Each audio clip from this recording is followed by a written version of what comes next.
That is pure fucking insanity. You're listening to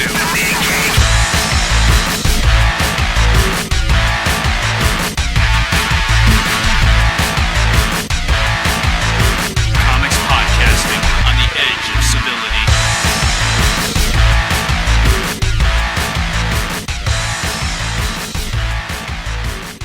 Alright, so I guess we should start getting episode 96 in the fucking can sometime tonight. Are we recording? We are, in fact. Ooh, goody two-shoes. It would be nice to finish this before fucking dawn for once. Overrated. Yeah, you say that because you're retail. I say that because I'm a civilized human being. Dude, last time I went in, I got up at 4 a.m. after a podcast. That's hardly my fault. So yeah, kids, it's episode 96 of the Mean Geek, Comics Podcasting on the edge of civility. The ragged, raw edge. Isn't that what you say? Well, no, I originally said very ragged, raw, bleeding edge of friggin' civility. Oh, okay. And then our music tech decided he would do one better than me and actually make it sound decent. So we didn't have to sound like a fucking poser all day long. Anyway, with you as always is the Tech Jedi, a Joseph Hunter. That's who's with you? The Tech Jedi's with you? We're all together in this, so yes. Okay. And with you as always is the Reverend Mad Duck. Duck. Yes, yep, that's me. Yeah, hello, hi, what are you doing? I'm just confused. Like, I've never heard you use the phrase, I'm with me, before. It just seems like you were plugging into the Force. Which I am plugged into the Force. Well, as a Tech Jedi, you have to use both you? Force and plug. So I went there intentionally. But oh, I see. Uh-huh. You think you have to set me up for humorous shit? Well, yeah. I can do humor. You've made me turn off 2 movies tonight already. They were shit. Blubberella? Really? You made me watch a fucking Yui Ball movie? And it wasn't even based on a video game? It couldn't have been Blood Rain. It couldn't have been something with some boobies. It could have been. We didn't know. I was not seeing Blubberella's movie. I would have needed 3D if glasses. I had seen Blubberella's boobies, I would have ripped off my own dick, shellacked it, and poked my eyes out with it. It's a lot of effort. Yeah, well, it'd have been worth it after seeing that. Kids, don't watch Blubberella. Not a good film. And what was the other one? Hell Driver? Helldiver or Hell Driver. Some sort of Japanese zombie alien movie. Some mutant fucking zombie tumor horned crazy. And the fucking horns were drugs. Yeah, that made a lot of sense. Figure that out. What maniac first thought, these things are tumors. But they come out of the head like fucking horns. Maybe it's like fucking rhino horn, man. We could grind that shit up, snort it, get hard, bang for days. That would never work. Who would think like that? A maniac. And you made me watch a fucking movie that had that in there. Well, what are you watching now? I'm now watching a decent flick, Batman Under the Red Hood, which I dug all to hell and back again. I'm glad you own because you actually like it too. Yes, I was shocked, but I did enjoy this. And, own is a sort of a gray area where this is concerned. This is a burnt copy, I believe. Well, what are you going to do? There's only so many things you can purchase, Society demands we consume more and more and more consumable media. And there's only so much dough can be allocated to that. A problem you've been having yet again with your comic collection. Yes, I'm working on the culling again. Okay, so the previous cull. Well, I'm doing the switch to trades, right? Well, some of them I won't have to. Like, if Unwritten keeps going, and we'll cover that next episode. All right. If Unwritten keeps going after this arc, I'll be switching to trades. Because I like a nice, even number to swap over like that, based on 6s, because the fucking trades all have 6s in it. So that, this arc will end on 36. So that's where I'll stop. iVampire is about to tip I just ordered 24. What? Not iVampire. iZombie. Why do I keep saying vampire? Well, there is an iVampire book, but you don't buy but it. we don't read it. We may one day, but not to now. Anyway, they're coming up on 24, so that's a good place to switch. But Incorruptible and Irredeemable are both ending very, very soon, so I won't have to bother, going to trades or thinking about anything about that. There won't be anything to get anymore, which is just fine. So, but yeah, a lot of the DCs are ending for me. No more super books, which is, Yeah, quite a few of the DCs you've dropped. Yeah, well, they're crud. I ain't gonna lie, I don't like the shit. It bores me for the most part. I was like, look, if you just said you wanted to restart and, dump continuity and call it even, I'd be like, well, I like continuity, but it's probably a good idea anyway. And I'd have gone along with it. But you told me I was going to get fresh new shit, and I'm reading same old shit. It's just flashier for the most part. And I can't be buggered with that. Fair enough. I can't. Fuck that. Have you been getting anything interesting lately?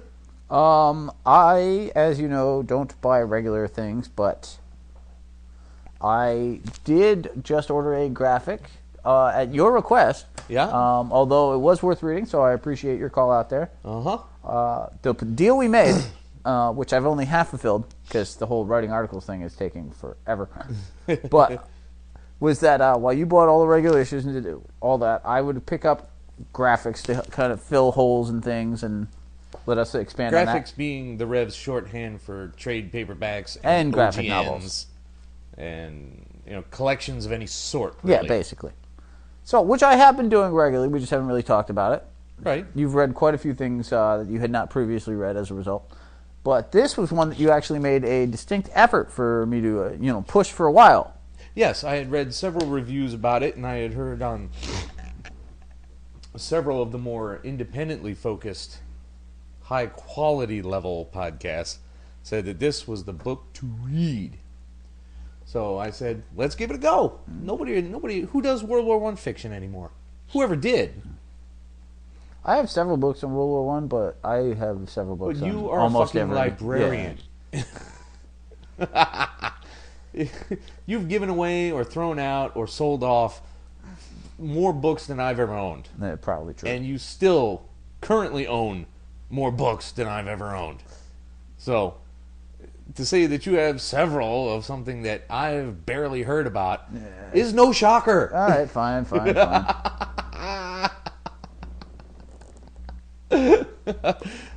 But you enjoyed it, so I'm probably going to enjoy it, right? Yes, I think you will. All right. Kids, I want you to know, right, that episode 100 is coming, and it's coming soon. And like I told you before, we're giving away shit. To facilitate that, Rev went not dumpster diving, but I organized some stuff. Personal bin diving, let's say. I think you'll all like some Azzarello Batmans, maybe? Yep, 4 of the 6, not the complete set. I got to decide whether I'm going to give away these Wagner Demons or not. I suspect that those are not going to be involved. Maybe not. If you want some Wagner Demons from the mid-'80s, you got to tell us you specifically want the Wagner Demons from Matt the mid-'80s. Wagner, to be specific, Matt Wagner did a 4-issue Demon miniseries as well as a single issue of the continuing series, number 22, I believe. And this would be 3 of the 4 of the miniseries and the 22 issue. And they're highly enjoyable. I remember these very, very well.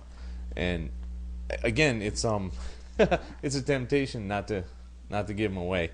There's even an ad in here for the first trade paperback I ever bought. What could it be, Rev? First trade, I assume Death in the Family? Nope. Because I got those in issues. No, okay. Do you really? Yeah, absolutely. I did not know that. Yeah. Mignola covers on those. Yes, they are. Keep trying. You're close, though. You're awfully close. All right, so Batman. Yes. Roughly same period. Yes. Was it an actual? Was it a trade paperback? Was it an original graphic novel? It was a trade. It was a trade, so it was a collected storyline. But there was no point in buying collected storylines back then. It's not There the was cult. only one point in buying a collected story back then. Year one? Nope. The opposite end. Oh, Dark Knight Returns, Yeah. of course. Because once I got those issues, I wasn't taking them out the damn bags again. All right. Well, that's what threw me. Is I'm like, I know he owns those, whereas I knew you didn't own the Mazzucchelli issues. Yes. I've got 3 copies of the fucking Dark Knight trade. I got one, the original, way the fuck back. I got an anniversary edition, and I got a reprint with a less interesting cover. So, at one point I was going to buy one of the big 10th, hard cover, slick cased ones. And then I looked at the price tag and I'm like, well, I could rebuy individual issues twice, or I could get this fucking hardcover. Well, I actually have all the originals. I have not a ton. I do have the one rarity I own that pisses you off is that I have all of Year One signed by Dave Mazzucchelli. Yes, and one day I'll stab you in the throat to get those. But I bought. Actually, no, it was a gift. But I have the hardcover complete Frank Miller Batman at that period, Yes. which has both those as well as a couple random pieces in there. Right, very good. So that's a nice one. And for you Grendel fans, there's a huge run. Now, who does these? The Panders? It's all over the place. There's a couple Matt Wagner issues. I believe there's a couple of Panders. Lettered by Bob Pineja. There Haven't might heard even that be name in ages. If you go to the end, there might even be a Tim Sale one in Wagner. there. I don't think so, but Hannibal King and Matt Wagner. Matt Wagner and Hannibal King. I don't think there's a Tim Sale. Oh, yes, here it is. Created I and thought written there by might Matt be. Wagner. Penciled and inked by Tim Sale. 1988. Who wants a 1988 Tim Sale? Huh? Talk to us, baby. Fucking say something. And Jay Geldof, whoever the hell that is.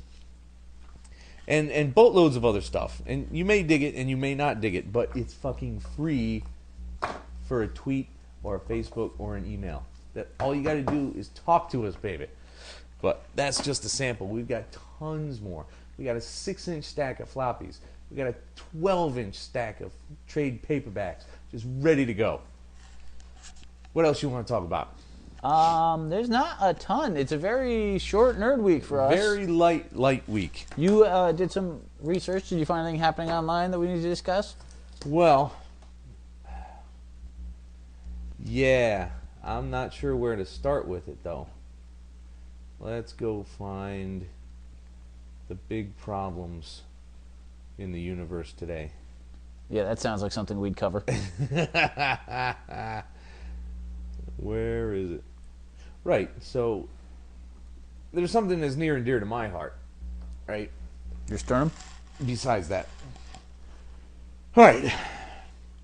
We've said many times, in many ways, that George Lucas has finally gone over the goddamn edge. You know what I read the other day, speaking of this, that I thought was hysterical because it pissed me off? Yeah.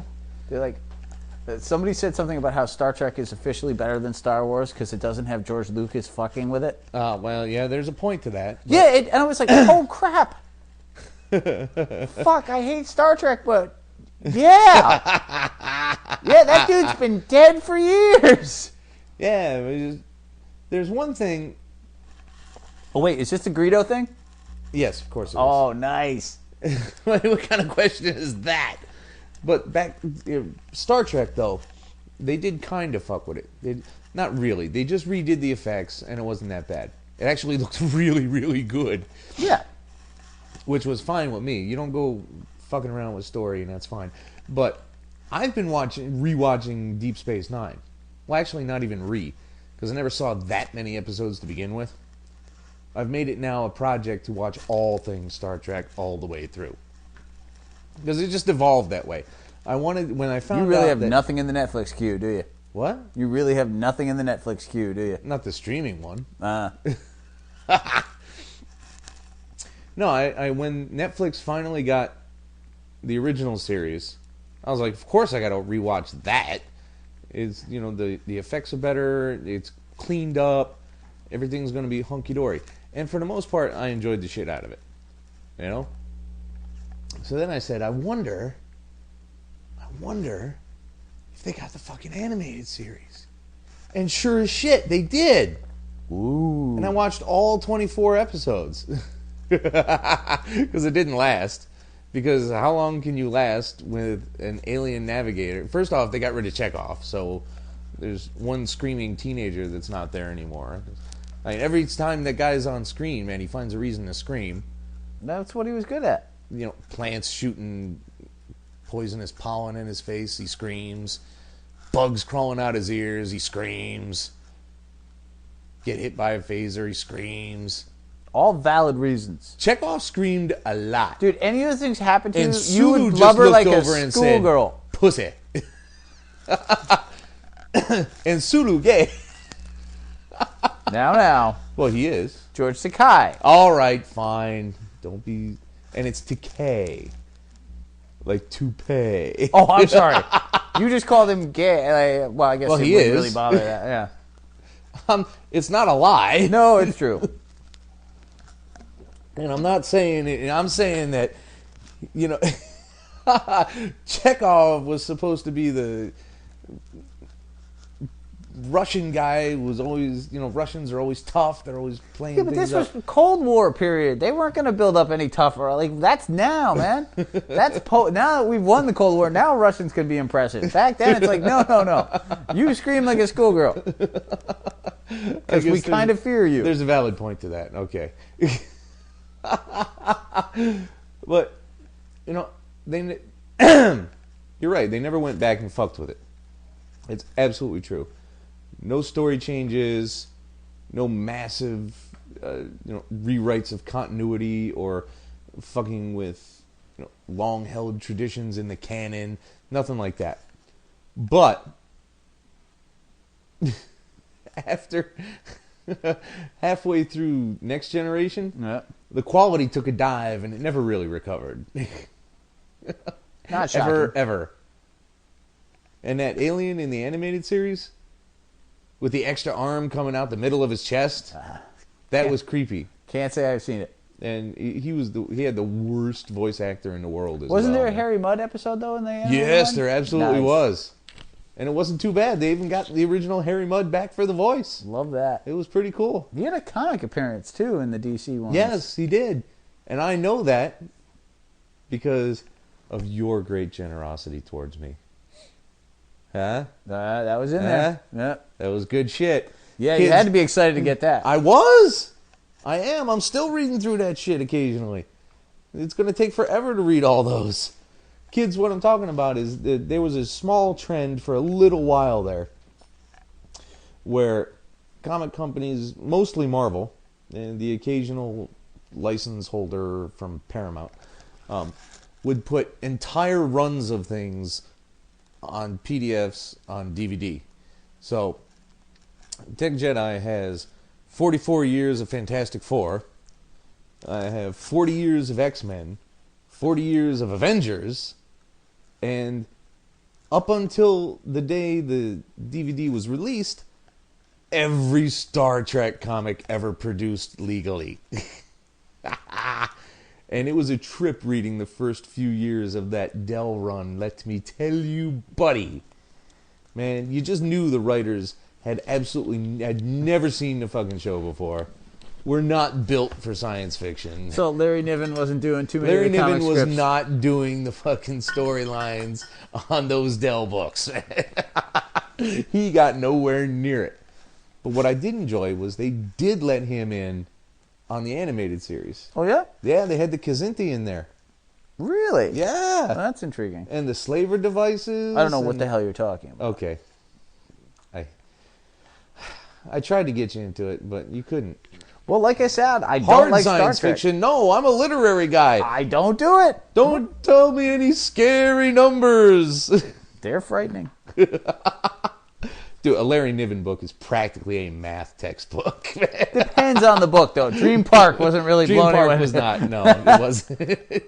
But Ringworld, yeah, there's large swaths where if you didn't at least take algebra, you don't know what the fuck he's talking about. I did read Ringworld. That is an excellent book. It is. It totally is. So I was quite pleased when they let him have a hand in the animated series. But they should have let his ass into Next Generation. And they should have had him helm Deep Space Nine. Let me tell you, buddy. That would have been nice. It would have been awesome. Because then there would have been something else fucking with him besides tetrion particles every other episode. Tetrion particles are so fucking common. I mean, it's like photons. It's like, oh, we passed around the corner. There's some tetrions there. How you doing? Yeah, thank you, Jibber Jabber. It's so bad. Which one had quark? They all have quark. Really? Yes. He's in the first series, too? DS9, Deep Space Nine had quark. Okay. I thought you meant what episode of Deep Space Nine. Yeah, no, he owns a bar, for fuck's sake. Quark's bar? Yes. Isn't that like chocolate candy? What? Or no, that's No, a it's Clark's Clark bar. You doof. What the hell is wrong with you these days? Who knows? You can't tell the difference between them. So, we've gotten far off track here. I don't care. We're running right along. Fair enough. All right. What's really going to torture me is getting done with all this Deep Space Nine and moving forward to Voyager. Because I remember many Voyager episodes. I didn't see all of them. I never saw the last season. Or at least I don't think I've seen the last season. But, Well, dude, you think, don't forget what happens after Voyager. Enterprise, yes. I'm very, very worried about that. Although, Jolene Blaylock in a decontamination shower might be worth a couple of episodes. Wait, what?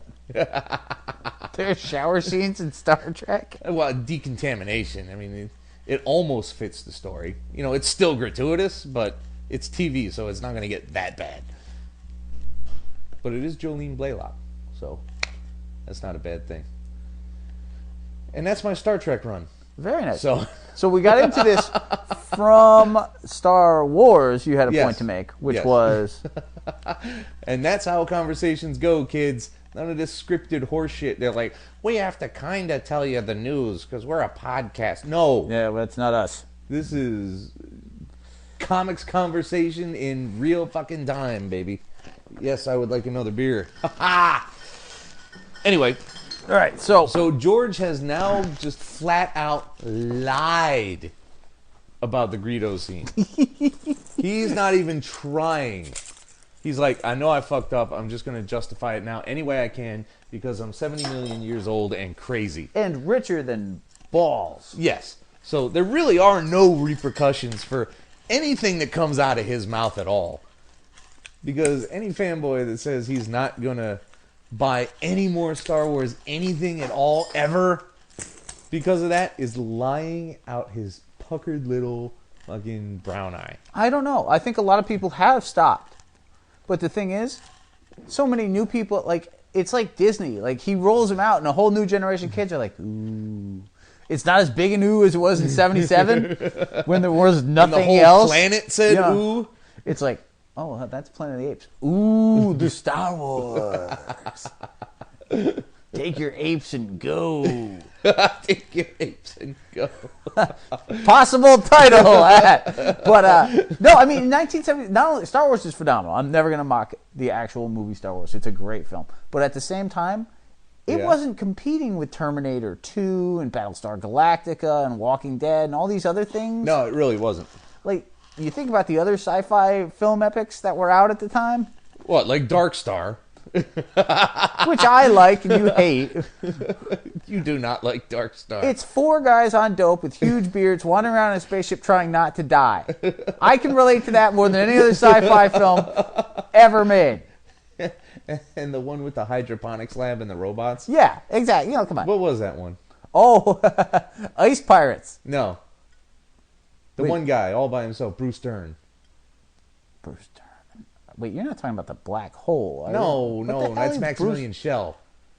Which I was trying to get on Netflix, but they ain't got it. No, I don't think it's ever released on like DVD on a regular basis. I think there was some like a special edition, but May have to find that on Amazon used. just to have it, because it's so obscure at this point. What the hell are you... and I remember as a little kid that Maximilian, the big red robot, was scarier than fuck.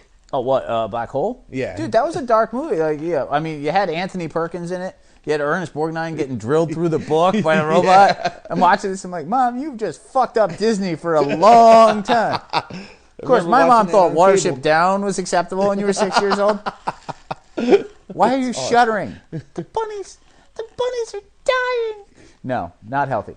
Circle of life, motherfucker. Yeah, I don't remember the Bruce Dern one. But yeah, so, I mean, Star Wars... And it's not like Star Wars was great because nothing was as good. Star Wars is great because Star Wars is great. It was an excellent film. It was written, obviously, from some sort of soul place in his heart that he never found fully again. But, you know, it was the sum of its sources, and it was better than its sources. It's a great movie. Right. But now when you watch Star Wars, and you see a kid watching Star Wars, like, there's still cool things happening and whatnot, but they've seen so much more. Yeah. And it's just, there's so much better out there in terms of effects and things that they've seen. So they're not having the same reaction. But where I'm going is kids are still re-loving it. So every time, like, you know, some jaded 40, 39-year-old fucker, like, fuck you, George Lucas, you don't get another $1. I've had your $1, bitch. There's a new generation of $1 I'm taking. I don't think there's that many people. I mean, it's rather addictive, really. Star Wars merchandise. I mean, how many action figures did I buy last year? I mean, just the Clone Troopers, a couple hundred. Yeah, now, I had a for project a to buy them for, but I got on a roll and I got kind of bad with it. Yeah, that does sound like you. I had to start manufacturing scenes to put these other clone troops in because I had it all mapped out from the beginning. I mean, that the whole nerd culture is based on sort of a collecting mentality. Oh, totally. And we all suffer through it to different degrees. You mock me for certain things. I mock you for other things. You specialize. Like I was talking about this with you the other day, like the difference in how we do things. Yeah. And when you looked at our two collections, particularly when I, had the larger one, I had a lot of neat pieces. Like I will flatter myself and say that in certain respects, I had better single items. Because sure. No, there's no flattering there. That's absolutely accurate. I'll dive through anything and find these random deals, whereas you have a much better collection because you have full runs of things that you finish throughout, and you stay, and you have major storylines. Right. Whereas I have also all this crap that you now own. Because I'll try random. Oh, look, there's 6 of these. That's how we ended up reading Young Heroes in Love, and you didn't talk to me for a week. To be fair, it's pretty common that I don't speak to you. Yeah, good point. I need a lot of recharge time after your shit. But, so we collect very differently, but we both collect in a very distinct way. Oh, sure. And that's what I was talking to you before about, too. Well, let's finish with Star Wars. So, he's insane about this whole Greedo always shot first thing. Yes. Which makes no sense whatsoever. Yes. No. Yeah, nothing was ever preemptive. He wasn't simultaneous like the last time this got pulled out. He just flat out says Han never shot first. Come on. How are you saying that? Yeah, this is not like an obscure film. We've all seen it. Greedo didn't do anything and died. Like, yeah, he was a threatening douchebag with fish lips and weird ears, but he really didn't do anything, and he shot him. There was no confusion. It was right there on the screen. There was never a laser bolt came from Greedo's gun. Never. Apparently, Lucas was just learning effects at this time. Maybe he didn't know how to do 2 lasers at the same time. No. I do not believe that. I cannot accept that. And I'm not going to work with that premise.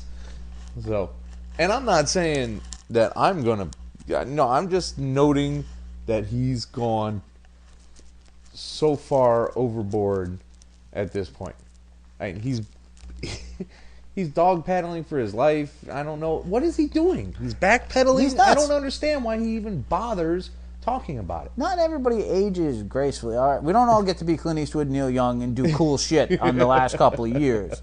Most of us don't do it at all, but plenty of creative people hit this wall of age and George is a single father who's trying to be as good a parent as he can and nothing but good life lessons, which is admirable in a lot of ways, but it's resulted in a lot of batshit loco crazy. Like the Rainbow Coalition of fucking X-Wing fighters in the first 3 Star Wars films, where suddenly every race and gender had to be fully covered. Wait, what the fuck are you talking about? Think about everybody who's flying a plane for the rebellion in the Star Wars films. In the first, a couple of Southerners, a fat guy, right, and the farm boy. But suddenly, every time you got a different in the second/first 3 films. Oh, I see. Okay. Every single time it had to be somebody totally different. No, that's not true. There was an old guy. Let's think about this: the Battle of Naboo, right? Well, you're gonna have this memorized, which I take pride in not having. Come on, what the hell's wrong with you? So there's an old guy. There was an old guy. There was a female who was slightly older. Both white. There was one black guy. There was a little kid. There were no aliens. There were no Gungans. There were no non-humans. Well, the Gungans were on the ground, so they were there in theory. But my point being, and it's not like that's a bad thing in any way, it's just he's trying to redo the things that he's done for this broader spectrum audience of his kids. Not necessarily that he's trying to open it to a whole world. My impression is that he's just trying to be as politically correct as he can because he sees himself as a role model parent. And that's not a horrible thing. It's not, but it's affected all these things like the Greedo thing. It was noticeable that he put different genders and ages in the pilot seat, but he didn't make a real point of it other than giving them lines to say and just you saw them. It was heavy-handed enough, though, that it jumped right out. Well, to you. And to you, otherwise you'd be like, what are you talking about? I'm totally working from what you said. Fair enough. It never occurred to me that that's what he was deliberately trying to do. Okay, well, see, I guess we watch things differently, too, to be fair. A lot. But, very differently. I have no problem with his messages, but his subtlety I have a huge problem with. Let's just put it that way. No, he's got... he has got a fucking ham-sized fist made out of solid steel, and he's just slamming it home. And it's kind of bleh. I guess he's largely kept his hands out of Clone Wars, though, because that is a great, great show. Still never seen it. I'm telling you. I handed you the whole first season. That's true. What's wrong with you, boy? Come on now. I will definitely check it out. Ugh, is that how it goes? Yeah, no, I will. I said I would. I'll do it. They have complex plots with decent characterization. The dialogue could be a little better. And I just wish that Ahsoka would stop saying fucking Sky Guy, because that's the lamest nickname on the fucking planet. It just makes, kind of makes sense. Skywalker, Sky Guy. But it's just lame. No, that's terrible. I mean, and Snips? What the hell is a Snip? Why does he call her Snips? Scissors? I haven't seen it. What? I can't answer this. She doesn't have hair. Is she made of snips and snails? Is that what he's trying to imply? That she's actually... Nice. She is 16. She ought to have some kind of figure by now. She's scrawny as a rail. She might be a boy. All right, a Togruta might be... What? Creepier and creepier, this. All right, so we were discussing collecting. Yes. And one of the things I wanted to mention, in terms of that whole mentality, is the whole concept that everybody I know who's into the nerdier based things is collects as a result. Right. Whether it be movies or music or LPs or this or that. And in terms of comics, of course, collecting is its whole mentality unto itself. And we just had the first episode, which I did not watch, Kevin Smith's Comic Book Men. Which I is recorded it. I didn't watch it yet. I guess it's like the comic book version of Pawn Stars. Yeah, which has got to be the lamest shit on the planet. Well, let me know how it is. But I have a concept that I refer to as the Holy Grail. You've heard of it. Yep. Which are the various random items that you're looking for. Now, when I use this term, I'm not implying Amazing Fantasy 15. Something, you never... Right. Which would be the accurate Holy Grail, really. Something obtainable that has been difficult, but you've been chasing regardless. Right. You know, it's the white whales. There you go. But, you know, obviously, if any of us found a affordable Amazing Fantasy 15, you're buying it, but that's... It's just never going to happen. I'm talking about the things that are specific to your collection. And you found one this year that you've been looking for. I did. I was so happy that I finally 20 years, found... right? Yes. I finally found a Simonson Mighty Thor 369. The all splash page. The all splash page. Not one page, well, maybe one. I think it was the opening page, maybe? I think it's all splash pages. I've never seen it, to be fair. Oh, well, I'll have to arrange that. Do you have your cotton gloves? No, I mean, 22 full-size, action-packed splash pages with the Mighty Thor cursed by Hela, full beard, colorful armor that was made to keep him alive because the curse made him brittle and he wouldn't die. He would just get more and more damaged and he would never go to hell or Valhalla or anything. 22 pages of full screen action, man, against the imposter of Jormungand. We find out later was Fin Fang Foom. Nice. Classic. That thing, I loved that thing so much when it first came out on the stands. I actually bought a second one and cut it up. So you could have pages? So that I could have pages in my locker, like posters, like little posters. Nice. Now, I also Which made it found that one. much more valuable because there's one more copy out of circulation. There you go. I found Cap 446, the only Wade Garney I didn't have. Yeah, there you go. So that was a good There day. you go. You gotta like that shit. So what's still out there, like off the top of your head? What are the Holy Grails that are still floating about? I think I could probably get away with getting a Cap 100. I have 106, and it's in okay condition. I have a really nice 107. Oddly See, enough. it can't be that difficult, but you know, I think I could bleed a little on a 100. I would have no problem with that. I have Cap 200. I could deal with Cap 200, but I don't think that there's anything necessarily interesting going on in it. It's during the whole returned Kirby period. Yeah, I guess, whatever. And Not your favorite period, shall we say? no, I'm not really chasing anything right now. No, there's not one Batman that you've been looking for a while. I gave you one, although to be fair, you did. You gave me the one Wade Flash I didn't have. Yeah. Wow, yeah, I sound yeah. like such a Wade fan. That's about it. Hey, you know, Mark does good shit. But I gave you, I believe it was Shadow of the Bat 3 Call him by his first name like I know his ass. to finally fill that out because you were hunting that one for years. Yes, yes. It would be nice to finish up the rest of my Flash by Wade. That would be nice.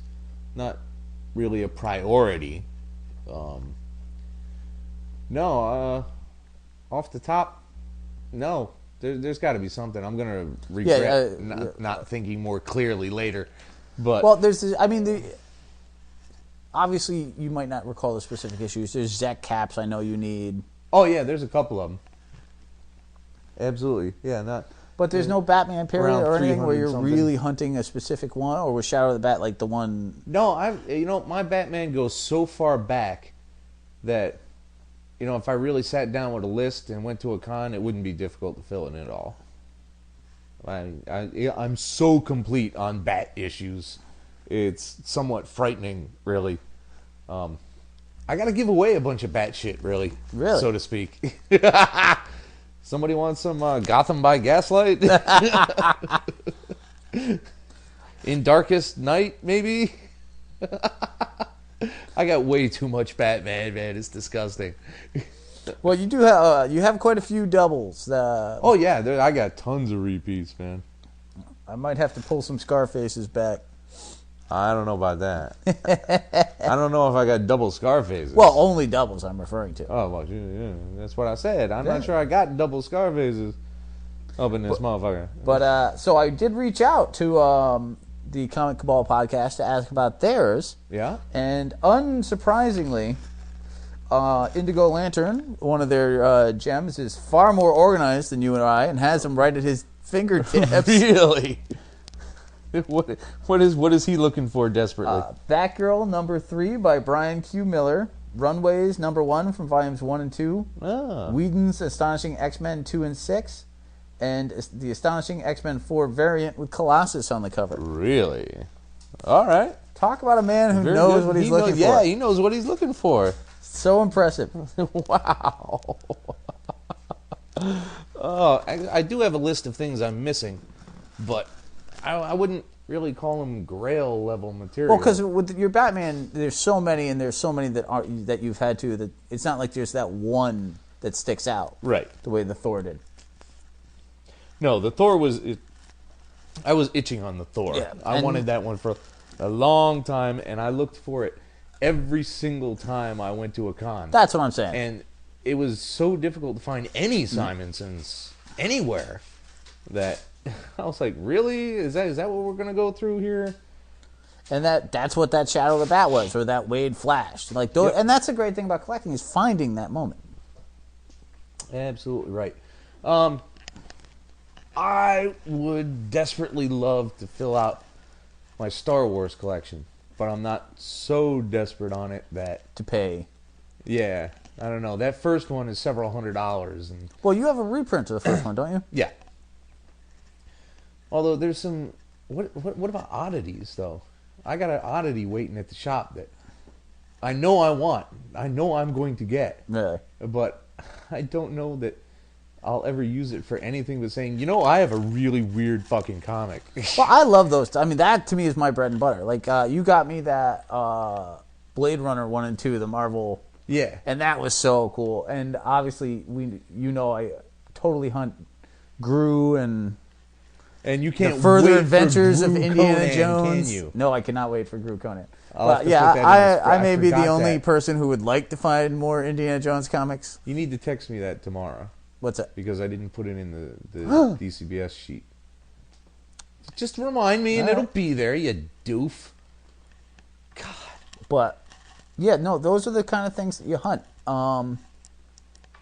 I know what you've been hunting for years is the DC Presents Sin Cities.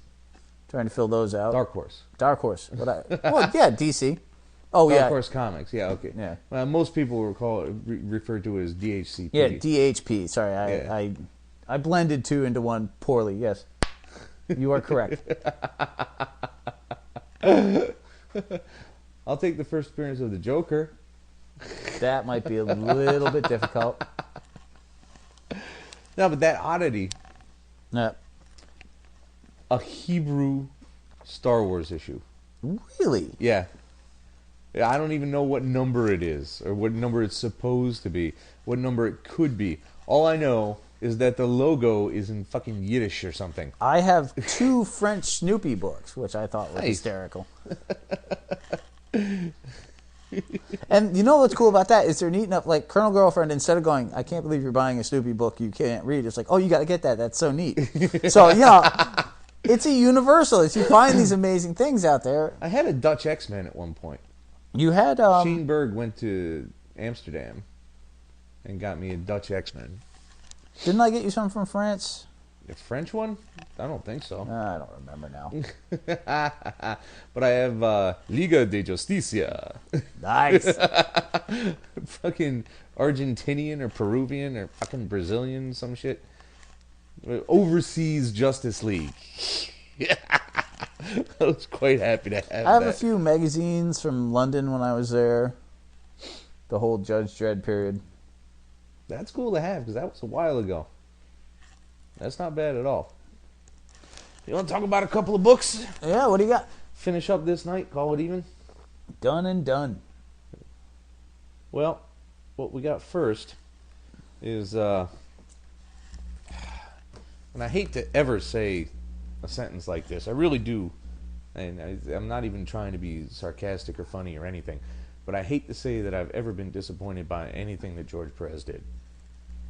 But this run of Superman right now is so boring and so talky and so get to the goddamn point.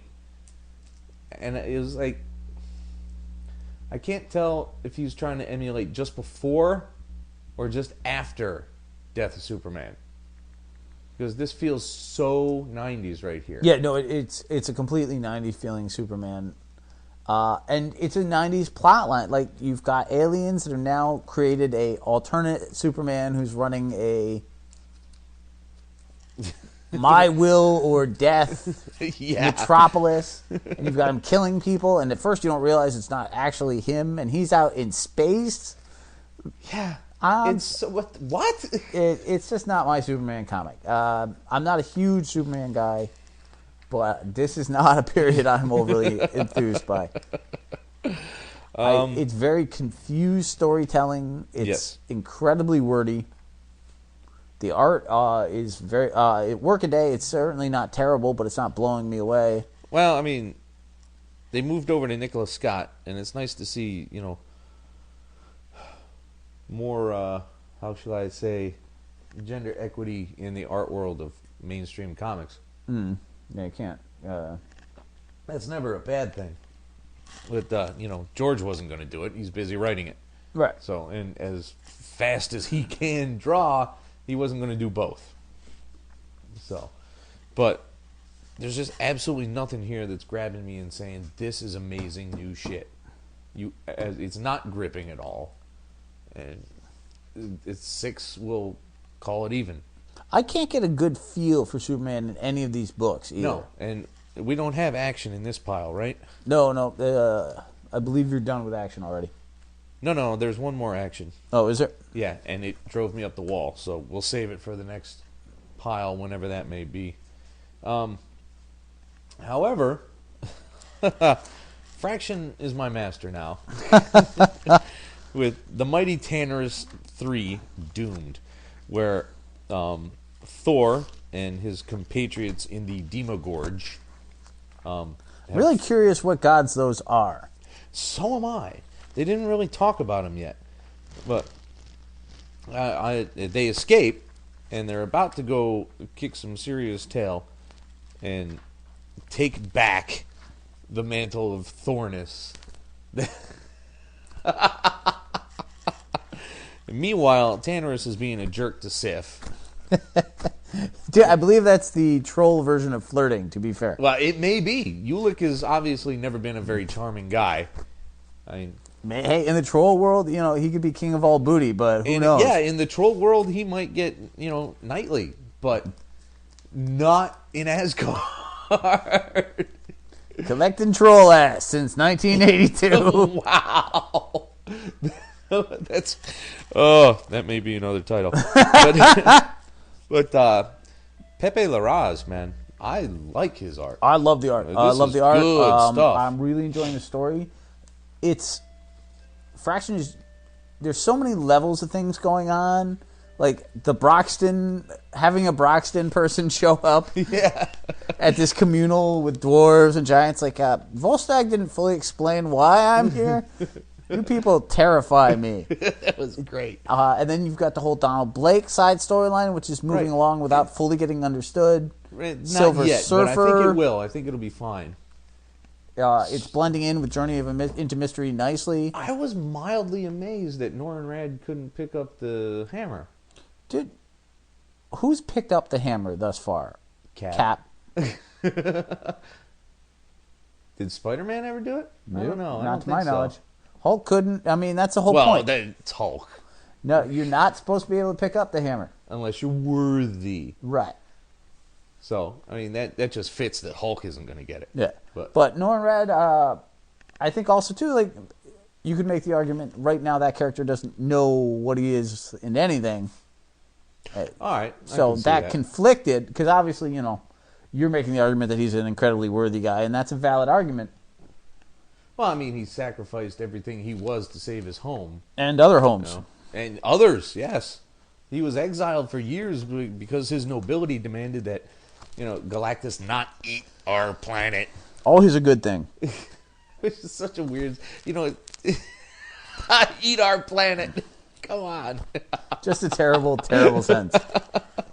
No, it's a great book. I will say though, it is starting to get convoluted, but not in a bad way. But yeah, he may be adding too many elements at the same time. I wouldn't even go there necessarily. What I'm saying though is it's a very difficult book at this point to pick up. Oh, sure, absolutely. If you had wandered into a shop after seeing the Thor movie and picked up number 10, they got the recap page, but that's not enough. Not after 10 issues of this. No, and even from the beginning, like he was already dealing with a convoluted world, and he sort of dove right into it. Right. Thor is not an easy pickup at all. There is supposed to be a 12.1, so they might be adjusting that and making it easier for people. We'll see. I mean, it is what it is. It's a great book, and I'm totally enjoying it.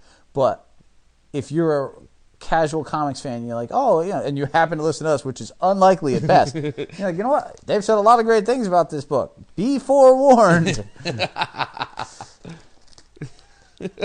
But you know what else I noticed, and I never care about this really, unless it's really like, hi-yow. Oh, the staples are really nice. No, not the staples, man. No. What the hell is wrong with you, the staples? It's not something we talk about. I was just guessing. I think you could have made a better guess. Fair enough. I think you were being silly with that one. Coloring? Yes. That was my second guess.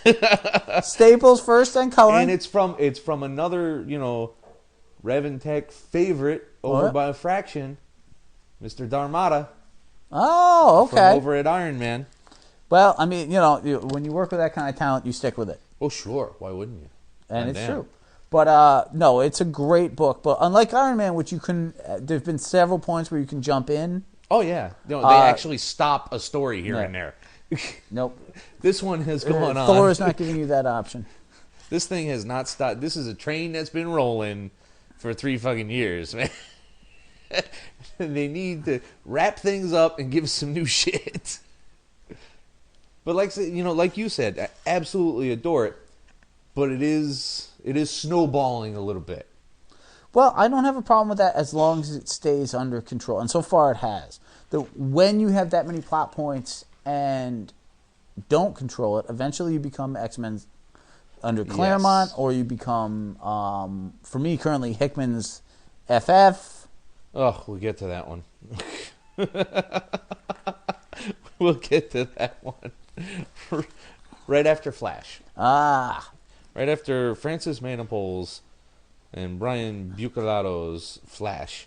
Now, this is the death of Flash for you, correct? No, 6. 6, just one more? There's one more. I'm trying to stick to what I've said. Okay. Given a full half a year, because after, if you haven't found your feet in 6 issues, what are you going to do? At $4 a pop, man, 6 issues is kind. So, we got the whole mob rule thing coming to a head. Well, thank Jehovah. Yes. Because, A, it's clever, but a dumb name. Well, no, the name I don't care about. I mean, I get where you're going. You're just picking out everything you don't like.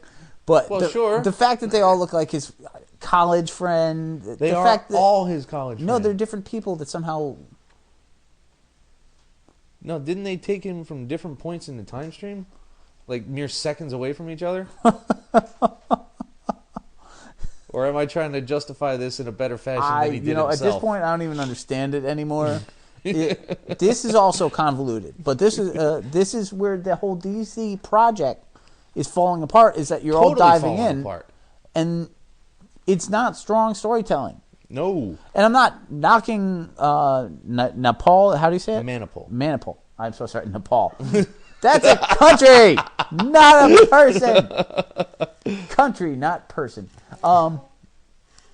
Yes, Manipul. But the fact of the matter is that man nipple. And that's working with an audience, kids. We get man nipple out of it. Great. Thank you, Colonel Girlfriend. But when you start a brand new book, right? You start from scratch. And all these people are diving in randomly because they don't all want all these books starting from scratch. Right. Which on one level I understand it, but it's not well done because you can't follow what's happening in so many of these books. Right. Like, do you understand his relationships? No, not at all. I know who Iris is, but only Right. because I've been reading it. I've been reading Flash history for 30 years. Right. But he's dating somebody different, which is confusing. Yeah, You've got Captain Cold. Then you've got that little charming random villains, the Folding Man, Girder, and Brimstone, or some other lava-based jackassery. Lava-based jackassery. Sounds like a title. You have a few options this week. We haven't had any clear-cut ones for a while. So. Not just yet. But it ends on a sad note. And by sad, I mean, really? They're pulling this shit again? Must lose the speed Destroy force. the speed force. Wasn't that a huge thing after Wade left? They didn't know what the fuck to do with it. The writers couldn't get a good grasp on what in the hell he was talking about. So they're like, fuck it, we need to get rid of it. Really? How hard is it? He's just feel really, like really quick. You run fast. Like, why keep talking? Once you've established that it's there, you don't have to keep talking about it. Well, yeah. But, everyone wants their mark. And if they don't know how to make a mark with what's gone before, using the establishment, then they've got to tear that establishment down, don't they? I did love the Wade Flash, though. It was amazing stuff. But that's not new. No. That's not new. But Mob Rule is now gone. Captain Cold is a big appearance, hopefully for 6. So at least we get a classic rogue on our way out the door. A rogue you like. Well, there is not a rogue you like. No, there really isn't. I don't care. Abracadabra? No. They're way too gimmicky. Grodd? Trickster? I understand they came from the Silver Age. Weather okay? Wizard? The What'd I Rainbow say? Raider? Okay. I'm kind of proving your point at this point. Yes, you are. I understand these are all Silver Agey. I get that. Absolutely. You needed a gimmick in the Silver Age to get by. Right? And I certainly don't want any of these characters to get grim and gritty, because that's just the wrong fucking angle to take with those. Well, doesn't it feel like the whole prison But I would breakout like of them to be Cold? more interesting to begin with. I love the Rogues, dude. I don't understand what you're saying at all. DC's version of Stiltman. We've covered that one, too. What about Hickman and Bobbio with FF14? Well, Bobbio, is now he the new artist, or is this a filler? I don't even know. I don't know. He showed up in this issue, and I'm like, this is disgusting. It wasn't my first choice of an artist. Not for this kind of storytelling. Well, I didn't. You can barely follow this kind of story. Like, Hickman is so smart. That is he smart, or is he just so convoluted and strange that you can't identify whether he's smart or convoluted and strange? I think I'm going to have to say smart for the simple reason that he really does seem to have a plan and pull it together at some point. Okay. I'm just not enjoying how he gets there. Like, I don't like this book. Like, I don't like the characters. I don't understand the children. Yeah, the children drive me nuts. I don't like any of them. Like, I don't like Valeria. Franklin has bored me her to best tears friend for is years. Doom. Yeah. And Mini Wizard. Which is supposed to be some kind of mini wizard. Her relationship with Doom is supposed to be some kind of, she sees the brilliance available in him, and it feels a kindred spirit, and she just doesn't get why he's such a jerk. That's all. Yeah. But no, you don't befriend Dr. fucking Doom, okay? No, who does that? It's just bizarre. Like, Uncle Doom. And she's dating the Mini Wizard. Like, she's going to be a super villainess. So she sure is. And then you've got Franklin, whose powers make no sense whatsoever. No, it used to be pretty fucking clear. Not now. Well, yeah. He used to be able to bend reality with his dreams, and then eventually he got a little more powerful and he could do it consciously. And all, it sounds crazy. Yes. But this is, in the context of comics, this is very simple. In the context of comics, warping reality through the power of your brain is one of the simpler powers you got. Fair enough. It has the greatest ramifications. Jamie Braddock back in Jamie Excalibur. Braddock, Proteus. Yep. Any number of other kids. The Beyonder. Molecule Man. Good old Molecule Man. Fucking Scarlet Witch. But these are all very... it boils down to wish fulfillment, really. Yeah. And that is a simple thing to grasp. But when you put that in a kid's hands, you've got Twilight Zone the movie. You know, it's just not a healthy proposition. Well, you do and you don't. If the kid's too goody two-shoes, it's just boring. He's not doing anything because he might destroy reality. Oh, we got to be safe. And, you know, nobody wants to make Sue and Reed's kid evil. I don't know. Even though it's going to happen to Valeria. Yeah, they both are coming across as pretty evil here. And then Reed Richards is the most unlikable hero in comics. Right now, except for Hank Pym all right, and Simon Williams. Well, Simon Williams is apparently a villain right now, which is awesome because I like not liking that dude. And Hank Pym is king of all douchebags. I punched my wife, Cap. Let's save the world. And then Nathaniel, you go sit over there. You know, Nathaniel is still here, and I don't like him. Nope. I can't. You know, I'm watching Dragon Man. Like, I'm literally weekly reading about Dragon Man. But I do like Dragon Man. Okay, you don't have to give me that look. Dragon Man is an okay character. He's not phenomenal. You forget, I just read the annual with the Dragon Lord, whose dragon died, and then rode Dragon Man, which just sounds wrong. And Doom has faced down things like Celestials before. This is no challenge for him. Who gives a crap?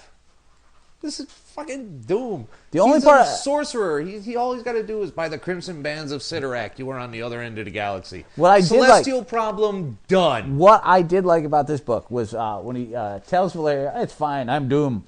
Then he steps out and sees the Celestials. He's like, "My pride may have gotten my ass kicked here." That was the greatest Doom moment possibly ever. Other than the part where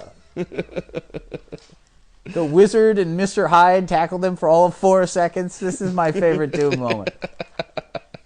In a second, he's just like them. He's going to remember, oh, you guys are dill holes and destroy everything. You guys are dill holes and destroy everything. But you know what drives me nuts? Is the dialogue that some people give these automatons and robots and celestials and non-originally English-speaking entities. Well, everybody has their own way about it, and everybody's got their own frustration level with it. Like, some people get frustrated, like, I believe you, when they try to make him too robotic. Yeah. And then other people are like, why is he talking in iambic pentameter? Yeah. You know, so everybody's got their own line with that kind of thing. So you can't win. But it's the word/synonym/synonym is coming toward us, near us, attacking us, being belligerent. That kind of dialogue drives me up the fucking wall. He's attacking. All done. Well, he's a robot. Why is he even announcing it, really? I mean, yeah, that's another good question. Why do robots communicate verbally at all?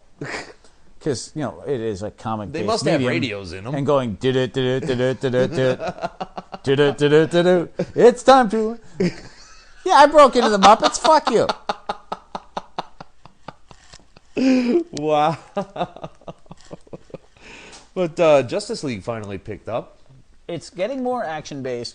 You've got Darkseid fucking some stuff up, taking down Superman. Which was nice to see, because he was being a bit of a douche in this series. Superman? Again, I can't get a good feel for any Supermans. I don't like them in any of the books. Here's my he said with this book.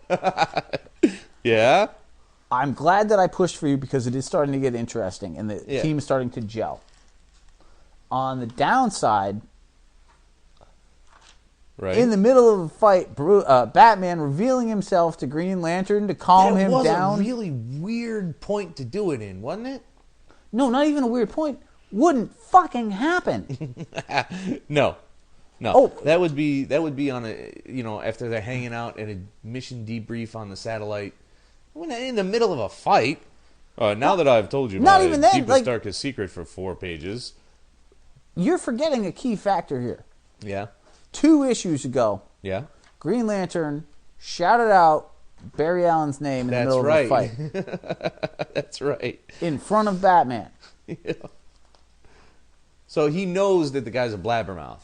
And Batman immediately trusting someone? This is poor characterization. This is bad writing. And yet it's Jeff. Jeff Johns. It's great, but it's a great book. But you see my point where I'm like, I'm glad you kept with it because the book is starting to gel nicely. But this whole Batman finding team, first of all, he's finding team spirit. Him. Yeah, he doesn't do that. And he certainly doesn't do that with Green Lantern, who no one does that with. No. That guy's got two friends, one of whom is Barry Allen, who likes everyone, and the other one is Green Arrow, who likes no one. There's a time-honored history of Batman disliking Green Lantern. Oh, sure. Absolutely. But this is fresh and new, remember? All right. But he hasn't had time to dislike him because now they're just meeting. I'm sorry. I stand by the other point, though. I see what you're saying, but everything's different, but it's the same, so I'm still confused.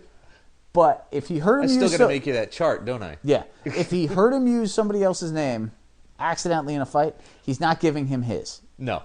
That's just terrible. No. I really was thrown by that. And I was like, we were doing so nicely, and you pulled this out? Really? No, it's... But I'm never going to fault Jim Lee.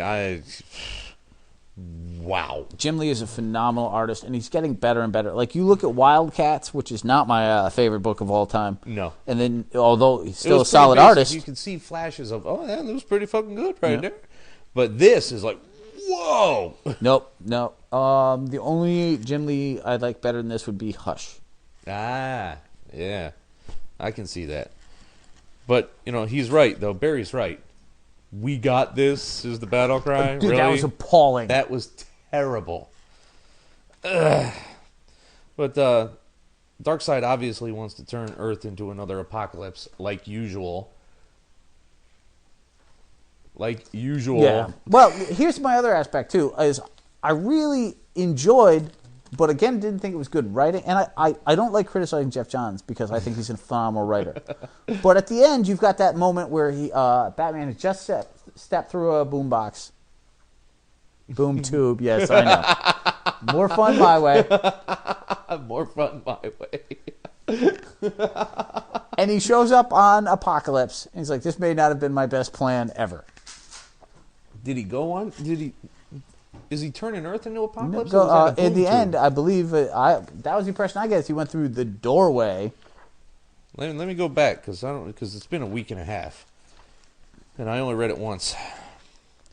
So, okay, yeah, that could be a boom tube, I guess. And then go to the next page. It's pretty clearly... what am I looking at? Right on the bottom of the panel it says boom. All right, case closed. Yeah. Case fucking closed. So he did go to Apocalypse. So now he's stuck on Apocalypse while everybody else is left to fight Darkseid. So he can save Superman. But so while I liked the whole Batman, I thought it was a funny line. Right. Not a Batman line. No, absolutely not. Green Arrow. Possibly. You could totally see that. Yes. He shows up. He's like, takes one look at Apocalypse. Well, to be fair, if they could get around Comic Code, it'd be like, oh fuck. But, poor Dwayne McDuffie. We're watching the end of Red Hood. Yeah, it's a trailer for the Crisis Justice League movie, and they had a quick shot of Dwayne McDuffie. Yeah. Oh, rest in peace, my man. You did well. Anyway, are we done with Justice League? Because I'm happy not talking about it anymore. Okay. I want to see what happens next issue, and then we'll go from there. How's that? Fair enough. You got more? No, that pretty much covers it. I'm shocked. Because if you do, just be back before the streetlights come on. All right, what's next? Captain America and Bucky. Now, Brubaker has started to team up with this other James Asmus guy, and I don't know who this is. I'm thinking. My curiosity is this book going to slide to that guy? Because Brubaker now has 3 books. For the moment, I don't think it is. Okay. Because in previews, when it changes over to Captain America and Hawkeye... I'm sorry, what? Yes. In 629, it changes over to Captain America and Hawkeye. So I think what they're going to do with this, I think the real point of this series has finally been determined. And they're going to just go through all his partners for long stretches. Entire arcs with a different... So there'll be a Captain Falcon, American, Hawkeye, Captain American, Falcon. Probably a Nomad. Yeah, that one I'm worried about. But yeah, I've ordered it, so you get your Clint Barton fix. Oh, Rapture!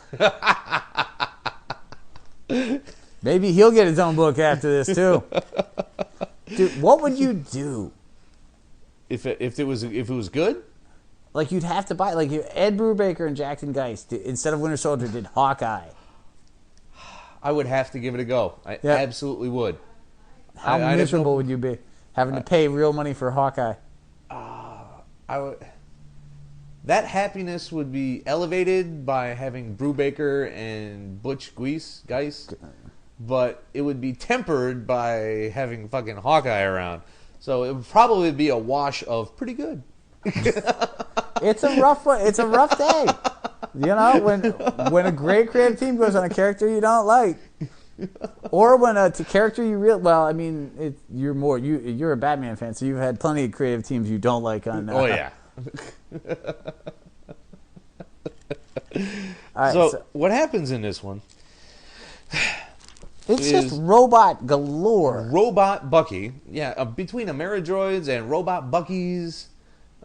Jesus, make up. Well, don't forget, you've also got the original Human Torch. The original Human Torch, and then you've got the ancestor, who's actually, or not ancestor, but the descendant rather, who's now a robot. There's just 40,000 robots running around here.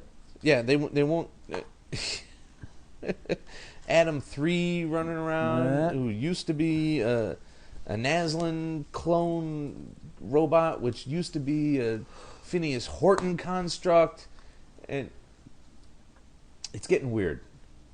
They got a Bucky running around the streets while this other ancient Bucky from the tail end of World War II is narrating some kind of radio show or some horse shit. I don't even remember what's going on because it was so weird. But it threw me. I don't know who. Really? Francisco? This is yours? Franco Villa did this? Really? Well, I enjoyed it. It's just a ton of robots. Well, no, I was very on the edge for the art. There were points where I was like, that looks pretty good. And there are other points like, that got into Captain America? It had kind of a light style to the way Garney was doing it, with the lines and very stiff faces. So I didn't have any problem with the art. It's still a fun read. It seemed a little muddy and loose for me, really. I like the Captain America book more. Yes. But then they also just had Dream Nazis in that, so I mean... Yeah, that's a tough call on it. Dream Nazis or crazy-ass robots. It's very difficult to deal. Flip a coin on which one is sillier on any given page. But it's Cap, and I love Cap, so I'm going to keep reading Cap. And it's great, Cap. I'm going to see what happens with the Hawkeye thing, because maybe that one will have to be on the book. Because I don't need 2 Cap books. Well, almost 3 with Winter Soldier. Yeah, technically. See, I think that may be the one to go. Although, Winter Soldier is in your next homework pile, so we'll see what shakes loose there. Yeah. But, all right. I mean, my only thing is, I as much as I'd like to dump something like Cap and Hawkeye, Cap and Falcon, if they are going with those classic Kirby-style stories, could be awesome. It could. Oh, shit, yeah. Absolutely right. So it'd be rough to, again, from the collector's mentality, and I'm speaking for you, for which I apologize, it'd be hard to drop it for the 3 Hawkeye and then go back and buy. I was just thinking that very sentence. It's going to suck to be dropping an arc, and what am I going to do? Put one arc on the shelf and have an empty spot in the box? That's just dumb. So where does that leave me? I mean, because I want to read Falcon if it turns out good, but I hate Hawkeye. So what the fuck? What to do? So Well, think of this: if you get through Hawkeye and then Falcon is just okay, that'll do. but then you hit Nomad.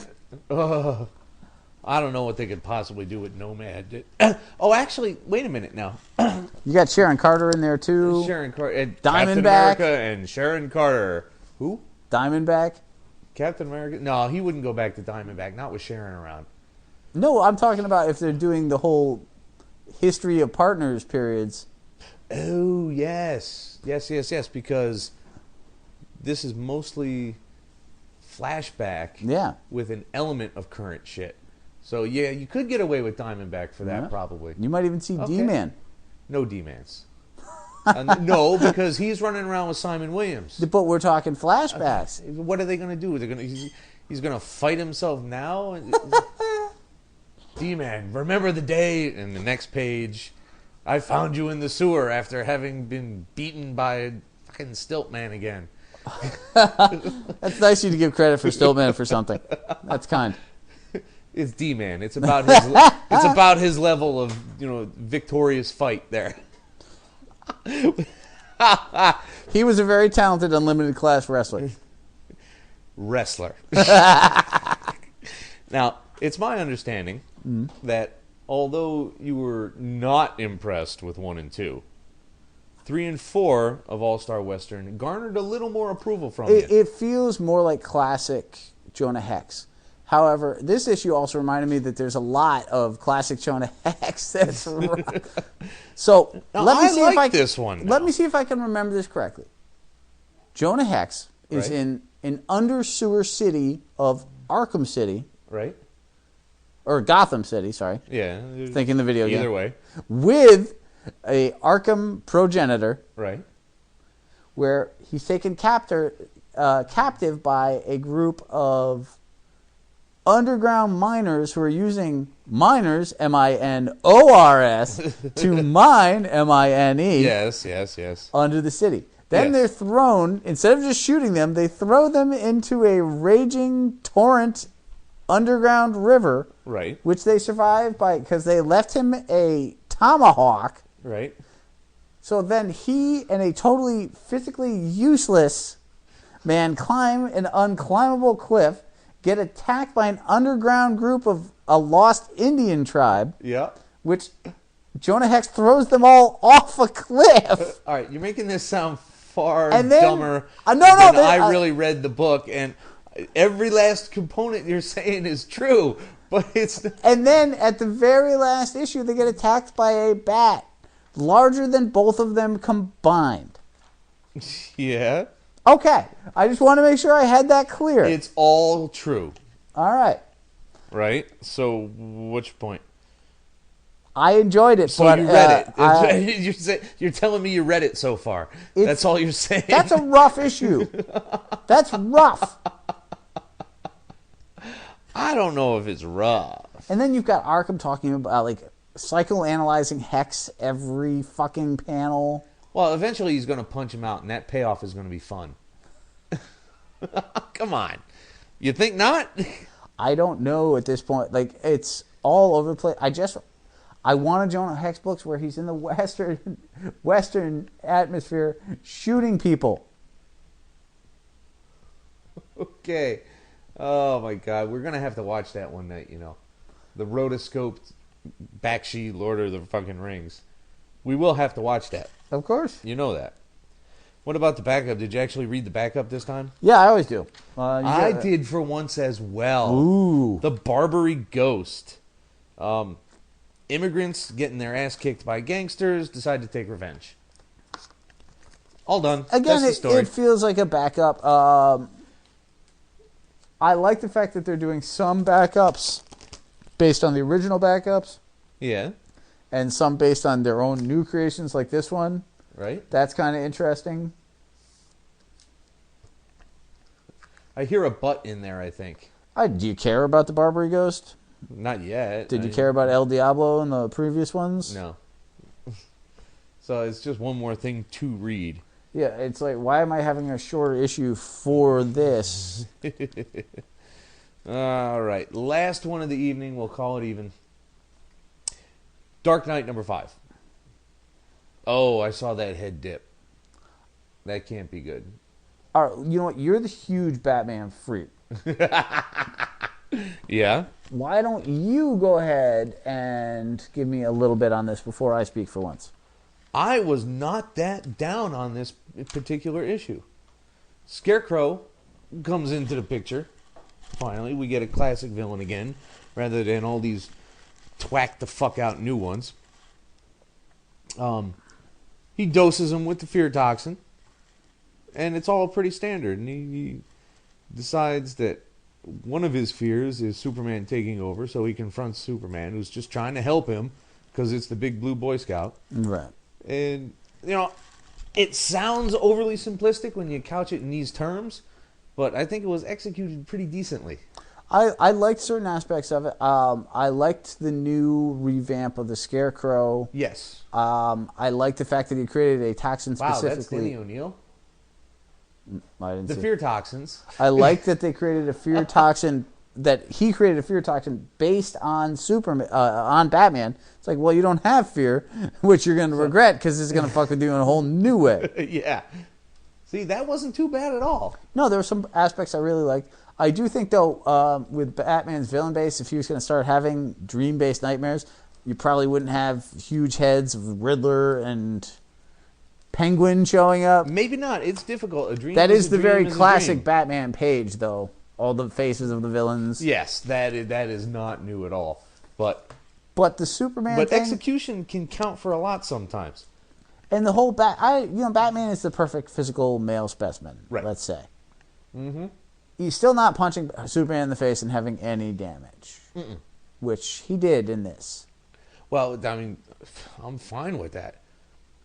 Oh, you mean Superman having the damage? Yeah. Oh Go no, back didn't they explain that as him not having? There's some kind of dream dimension where his powers aren't working or some shit. Well, Superman wasn't damaged. What are you talking about? Not damaged, but there's the giant thwack, which. Oh says, no! Well, yeah. there is blood coming out his Yeah. mouth there. So, a fascist control freak, he calls him. You know, everything in his hand should be shattered. Yeah. Both hands. But yeah, where did he get? Yeah, they didn't explain how he got so strong. So it wasn't, or how Superman got so. There's Superman Yeah, happening they're to missing show a up, very important point. unless this is all a dream, which is a possibility. Yeah. But Superman happening to show up 4 seconds after Batman gets the drug that will cause him to fear. Well, that is contrived. Absolutely. Yeah. But, you know, that could have been part of the plan. They could have been drawing Superman and dosed him just before they knew he would arrive. If that's resolved, that's one thing. And like I said, I'm not knocking this book at all. Like it's one of the larger DC books that I like. Well, there we go then. What's the problem? Stop saying bad things. You're terrified that something will happen to the Batman book you are enjoying, aren't you? Yes. All right. Fair enough. All right, I can relate to that. Fair enough. And I want to see more White Rabbit. Oh, of course. And she's not in any other books yet. All right, your pervert moment has been brought to you by the letter P. Don't forget, you can always read about the White Rabbit in Marvel fighting the fabulous Frogman. Ha-cha-cha! Because White Rabbit is not a copyrighted name. And it's virtually the same character. It really is. This kid running around in a fucking tighty whities with a little fucking cotton tail. And it's terrible. I'm telling you, it's terrible. Horrible. All right. Anything you want to close out with? Nope. Anything you want to get off your insignificant chest? Not so much. Where are we time-wise? We're done, man. It's almost an hour and a half. Boo and ya. Yeah. Right, kids. Don't forget, free stuff. Give us a holler. Give us a Skype.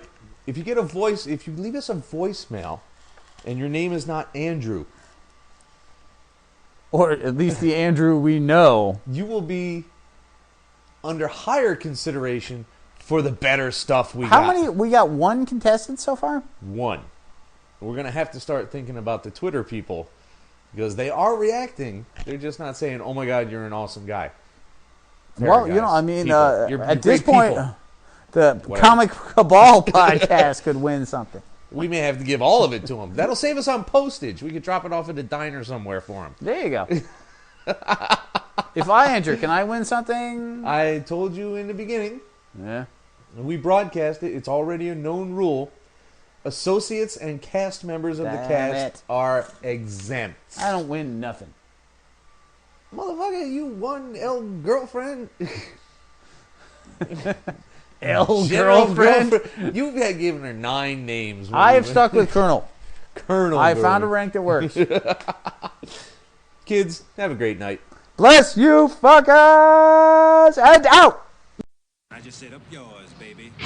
The Mean Geek is recorded live at the Reverend Mad Duck's apartment whenever the hell we can get to it.